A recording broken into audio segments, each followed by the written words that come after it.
Саламатсыздарбы?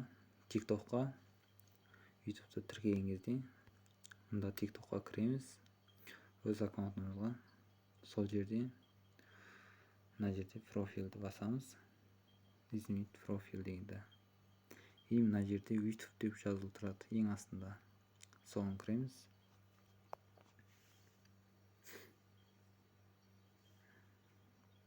И мында кіргенде мына жерде қай аккаунтпен қай YouTube'ға кіре бассыздар, сол жазылып тұрады. Менде екі аккаунт бар. Например, мына аккаунтқа тіркесек, былай істейміз. И аяқ жағына түсеміз, сонымен мына жерде разрешитті басамыз. И міне дайын. Былай шамыз, мінекейіңіз YouTube канал мында шығып тұр. Мінекейіңіз. Осылай тіркейсіздер.